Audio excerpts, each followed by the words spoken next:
Hi class, my name is Nancy Garcia, and today we'll be discussing brain and behavior and its effect with chronic stress. How prevalent is chronic stress? According to the American Institute of Stress, it is very prevalent. 33% of people report feeling extreme stress. 77% of people experience stress that affects their physical health. 73% of people have stress that impacts their mental health. And 48% of people have trouble sleeping because of their stress levels. Unfortunately, for about half of all Americans, the levels of stress is only getting worse and worse. The Global Organization for Stress reports that stress is the #1 health concern for high school students. 75% of Americans experience moderate to high levels of stress in the last month, and 80% of people at work feel stressed.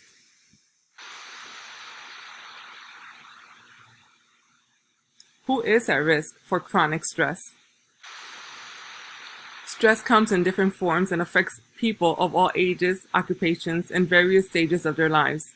Regardless of your sex, ethnicity, religion, no one is immune to the burdens of stress. Everyone gets stressed at some point of their lives, but not everyone reacts the same. What could be overwhelming for some people might not even faze others. How you handle stress is entirely up to you.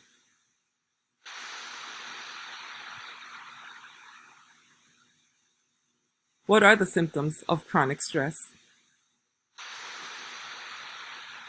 Signs and symptoms of chronic stress can include irritability and anger. Up to 45% of people have reported that.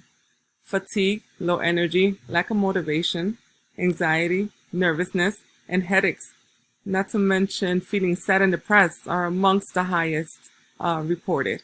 Indigestion, acid reflux, upset stomach, muscle tension, appetite changes, sexual problems, weight changes, diarrhea, constipation, and forgetfulness, lack of concentration as well, are amongst the symptoms that are associated with chronic stress.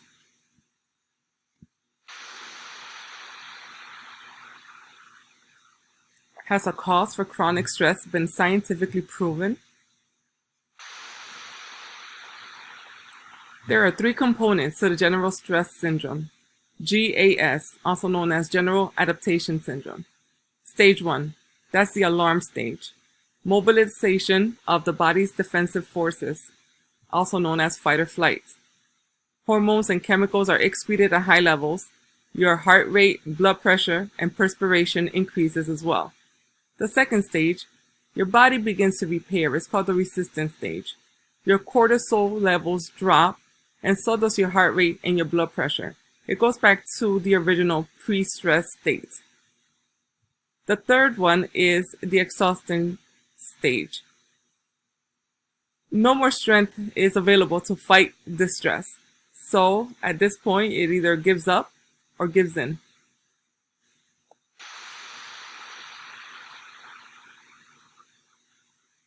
Treatment options available for chronic stress. Ways to treat and manage symptoms associated with stress. Some practical steps that you can take to manage stress is be observant, recognize the signs of your body's response to stress, understand what stresses you and how it affects you, get regular exercise, try a relaxing activity, and also talk to your healthcare provider or a health professional. If other strategies are not helping, see a healthcare professional for options such as talking treatments, cognitive behavioral therapy, also known as CBS, medication, antidepressants, and sleeping pills could be available to you, ecotherapy, which is physical exercise and spending time with nature, alternative therapies such as yoga, acupuncture, and aromatherapy.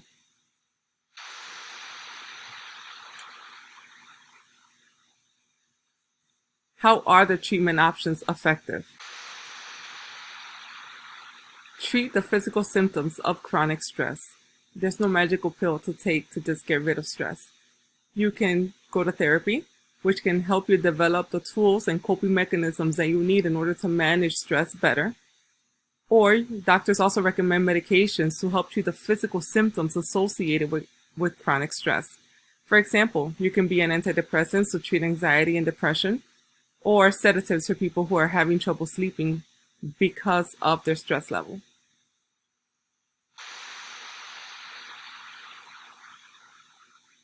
Region of the brain connected to chronic stress: prefrontal cortex.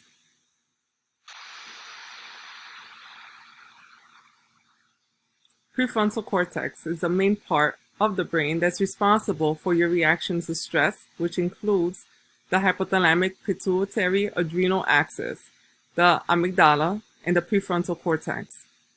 The prefrontal cortex is the cerebral cortex covering the front part of the frontal lobe. This brain region has been implicated in planning complex cognitive behavior, personality expression, decision-making, and moderating social behavior. Information moves from the thalamus to the frontal lobes for cognitive analysis and integration, and then from there to the amygdala. When the brain detects stress in the environment, the stress response system goes into action.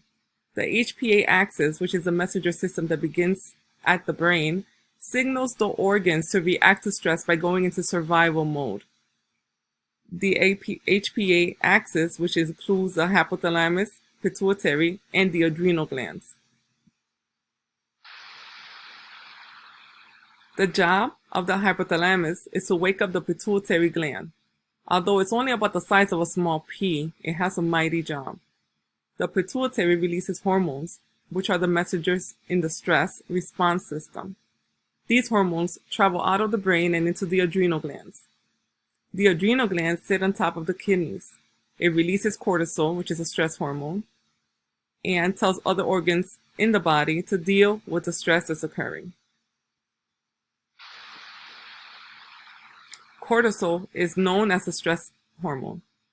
Cortisol is a messenger that sends other organs messages to get into action. It helps the brain think clearly, and it sends energy to important muscles. It also increases heart rate and breathing, kind of part of the fight or flight syndrome. Amygdala. The amygdala is another important brain structure involved in the stress response system. It's the brain structure that actually detects stress and tells the HPA axis to respond. This funny sounding brain structure is the size of a small kidney bean. It's located in the middle of the brain and can detect both emotional and biological stressors.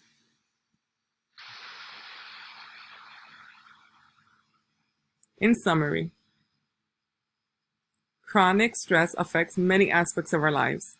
Regardless of age, sex, ethnicity, and religion, no one is immune to the burdens of stress. How we handle stress varies considerably from person to person. There is no way to treat stress, just the symptoms associated with it. Meds and therapy are effective in managing stress, but so is learning strategies on how to effectively react and reduce your stress. How the brain reacts to chronic stress is as follows. When the brain detects that there's stress in the environment, the stress response system goes into action. The HPA axis signals the organs to react by going into survival mode. The hypothalamus wakes up the pituitary gland. The pituitary releases hormones. These hormones travel out of the brain and to the adrenal glands. The adrenal glands sit on top of the kidneys. The adrenal glands release cortisol to tell the other organs in the body to deal with the stressor that's going on. These functions are extremely important for survival. Just think, if you could not detect things that are harmful or stressful, you will not survive.